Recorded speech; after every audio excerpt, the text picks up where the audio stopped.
Bienvenue sur Africa 24. La talentueuse et inspirante jeune entrepreneure marocaine Hajar El Frougui est notre invitée pour cette nouvelle édition de décryptage. Distinguée lors de l'édition 2024 du concours Innovons aujourd'hui, Créons l'avenir, organisé par l'Organisation internationale de la francophonie, elle se consacre à la chimie durable et aux procédés de filtration pour fournir de l'eau potable et sécurisée. Madame Hajar El Frougui, bienvenue sur Africa 24. Vous avez eu l'occasion d'échanger directement avec des chefs d'État de l'espace francophone au cours du 19e sommet de la francophonie. Que retenez-vous de cette rencontre ? Ma participation dans le sommet de la francophonie et surtout notamment ma participation dans les tables rondes avec les chefs d'État, c'était vraiment un échange très intéressant.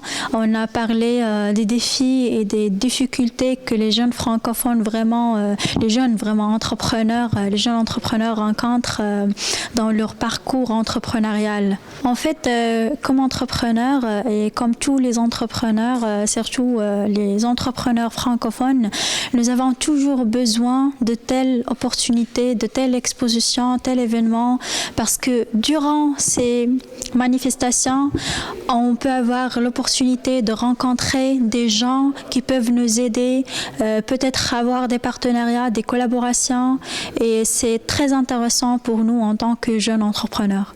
Vous êtes lauréate du prix Innovons aujourd'hui, Créons l'avenir, lancé par l'Organisation internationale de la francophonie en 2024 dans le domaine de l'environnement et du climat.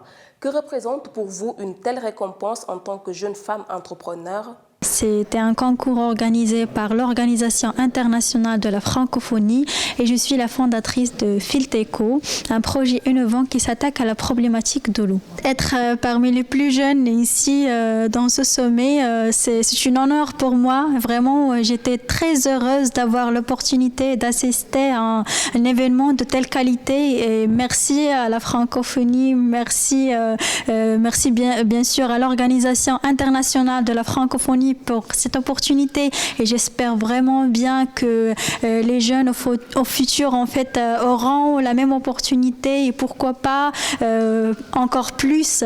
Vraiment, j'espère le meilleur pour la jeunesse francophone. Le Maroc est un pays qui se présente aujourd'hui comme une porte d'entrée sur le continent africain et compte plusieurs locuteurs français. Quelles sont les avancées et opportunités offertes par le pays à la jeunesse, notamment les jeunes filles ? Le Maroc a lancé beaucoup de programmes dernièrement pour les jeunes entrepreneurs, aussi pour les femmes entrepreneuses. Il y a pas mal de programmes lancés par l'État et aussi par les universités, par les incubateurs privés. Il y a vraiment des programmes d'accompagnement et d'incubation nationaux. On peut citer INDH, YouFounders, Explorer, Força. Il y a vraiment beaucoup d'initiatives et c'était vraiment encourageant pour les jeunes de se lancer dans le domaine de l'entrepreneuriat et d'être des entrepreneurs qui peuvent vraiment aider le pays à avoir beaucoup d'emplois de jeunes et vraiment créer des opportunités d'emploi pour d'autres jeunes. Le français est parlé dans 112 pays et territoires selon les données de l'OIF, mais le pourcentage reste assez faible dans certains pays africains selon les observateurs.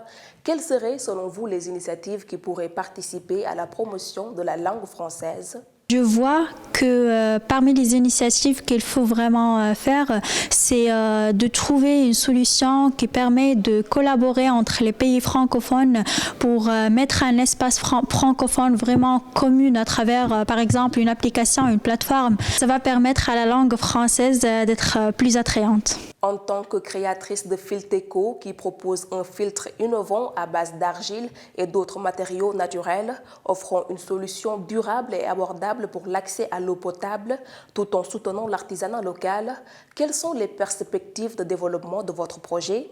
Nous sommes en train de valider notre MVP pour développer en fait après notre produit et nous sommes en train de collaborer et de trouver des collaborations et des partenariats pour nous aider dans la partie technique.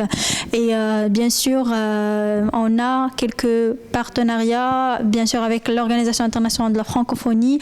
Elles vont nous aider dans la partie technique et on va chercher aussi d'autres partenariats intéressants. Madame Frogui, quel est votre message pour la francophonie?